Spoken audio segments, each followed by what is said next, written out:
On this holiday Monday, we'll talk Freddie Rahmer making more friends in central Pennsylvania, the guy to beat this week at the World 100, a World of Outlaws fill-in driver, and more. Let's go.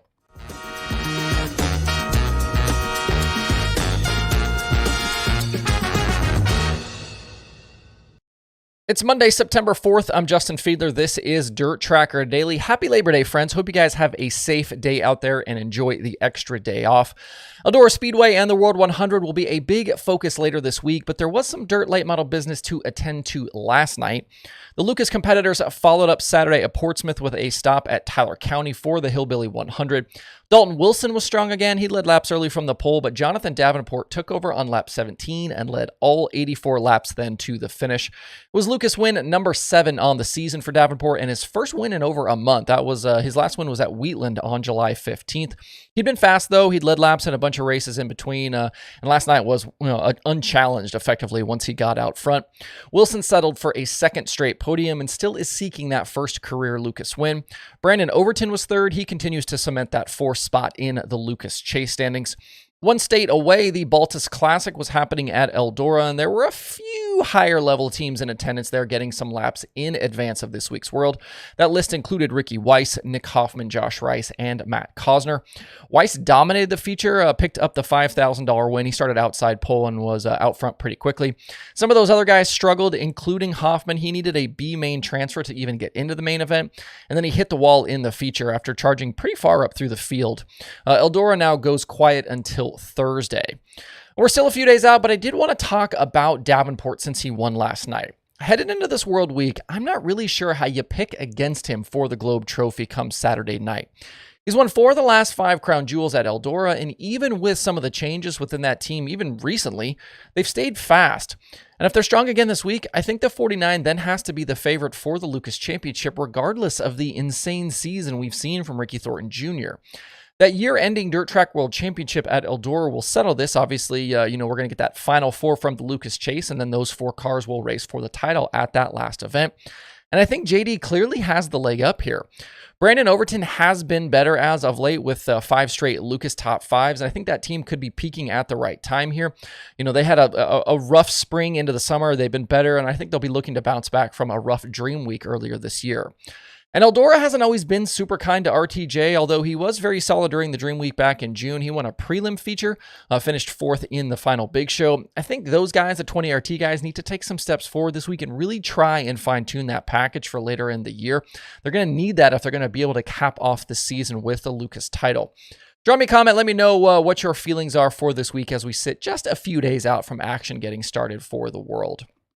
Before we move on, after last night's victory, a couple of race fans went to the parking lot. They got the tailgate off of their pickup truck.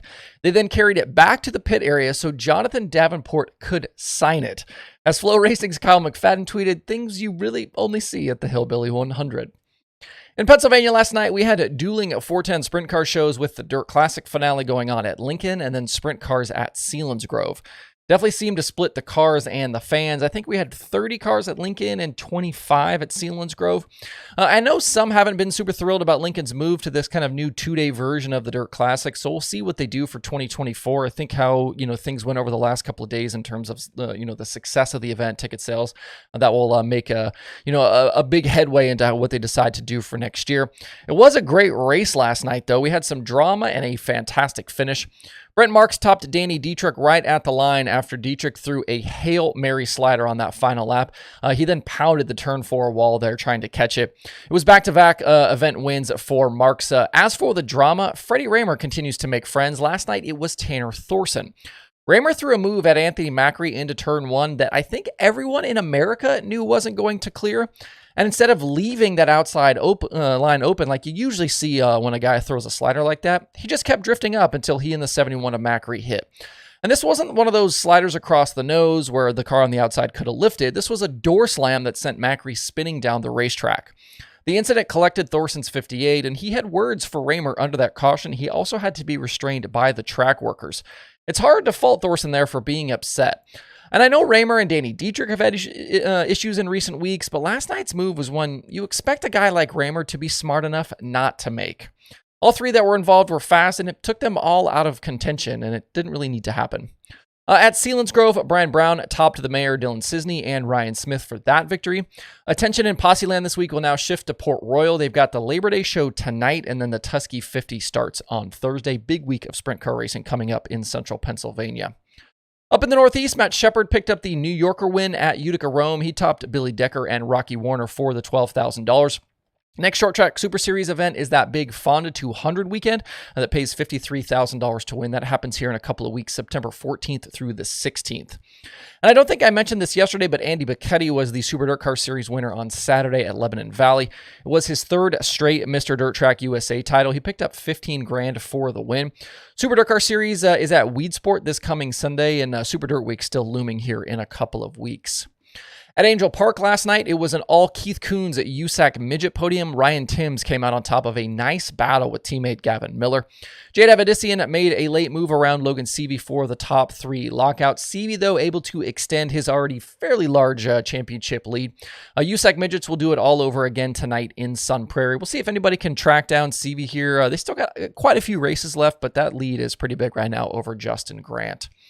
There is other racing tonight as well. Includes the World of Outlaws at Grays Harbor. Carson Macedo is the defending event winner, and he and David Gravel absolutely must finish in front of Brad Sweet tonight if they want any shot at this championship. They're starting to run out of races, and they've got to start kind of chipping away and make some hay here.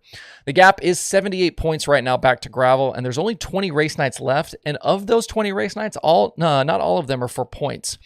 Gravel and Macedo need to make up about 39 feature positions on Sweet here down the stretch. You figure 78 points divided by 2, because it's about 2 points per position, you get your 39 spots. And it's not going to be an easy task here either with the Big Cat's insane consistency. After Grace tonight, the Gold Cup is on tap later this week at Silver Dollar. I think right now we're still over 60 cars on that pre-entry list. One team note as well around the World of Outlaws, Bill Rose suffered some broken ribs last Thursday night at Skagit. That happened in a heat race crash. He did end up competing on Friday after getting checked out at the hospital, but he did not race Saturday. The team shared this morning that Tim Kading will be in the car for the Gold Cup. It's probably a good move. Kading, obviously a mainstay there in California, and hopefully it'll give time for Bill to get healed up and get back in the car soon. For the IMCA fans, the 41st Super Nationals at Boone Speedway open today. The show today will feature a complete race program for late models. They've also got qualifying for Northern Sport Mods and Hobby Stocks. Over 1,000 cars across the various divisions are entered for this week, and more than $300,000 will be paid out over the course of the event. If you aren't headed there, IMCA.tv has live streams, and we'll keep up with the action all week here on the show, let you know about the results. That's it for the show today. Make sure to hit up the streaming schedule to see all of your options for today. You can find that over at dirttracker.com/watch tonight. You can also look at all sorts of other things over at dirttracker.com. There's news there. There's the analytics section, all sorts of good stuff. So check that out today as you are looking for other things to do. I hope you guys have a good holiday Monday. We'll see you right back here tomorrow.